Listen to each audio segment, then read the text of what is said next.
Hi everyone, my name is Simran Pandit and I am an IIT Guwahati graduate, Masters in Design, and currently I'm working as a UI designer at ThoughtSpot. So lately I have been getting a lot of messages from a lot of students and seed aspirants about how they should get started with the preparation, especially at this time where the exam is just 3 months away, right?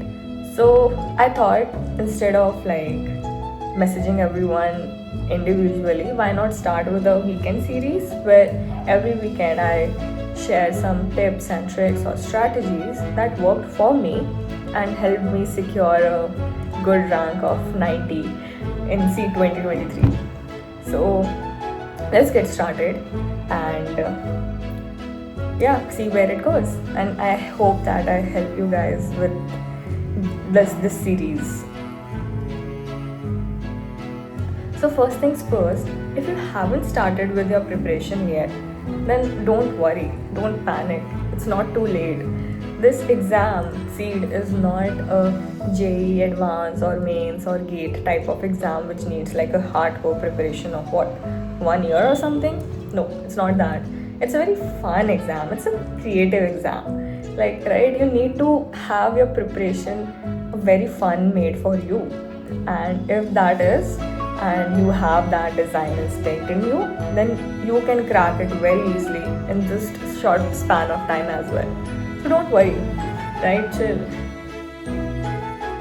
Main question is how you should get started with it and if you can manage it along with your college or your job and everything. So there can be two approaches for it. The approach number one, you start with the previous year questions and then jump to the topics, because we know that seed has a very vast syllabus, right?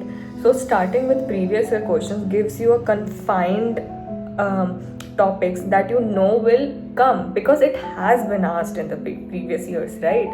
So you know that the probability of asking or coming of these questions and these topics is more, so you know what to study, right?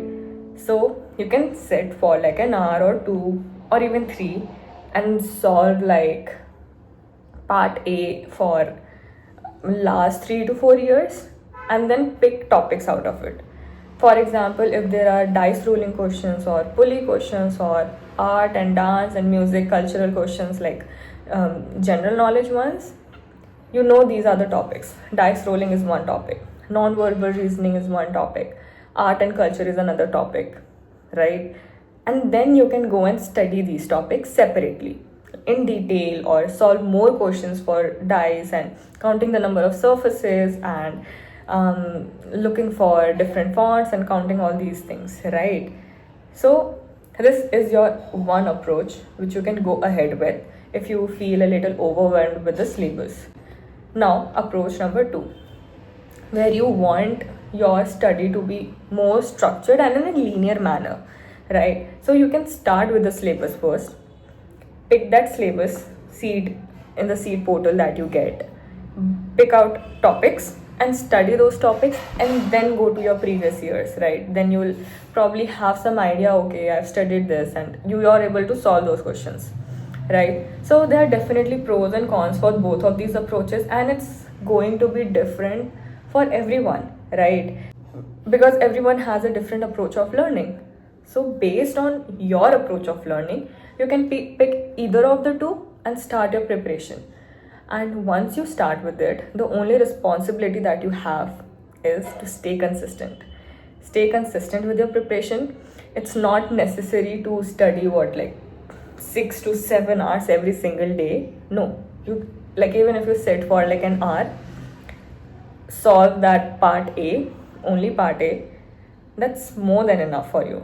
Analyze your answers, your approaches, and next day improve on that, or probably you can increase your time of study and all that, right?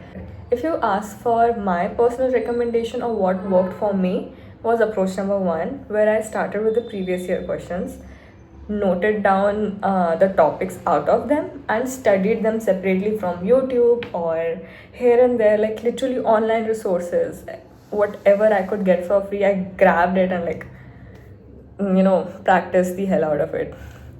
So that was my approach, and so that is your starting point as well for this week.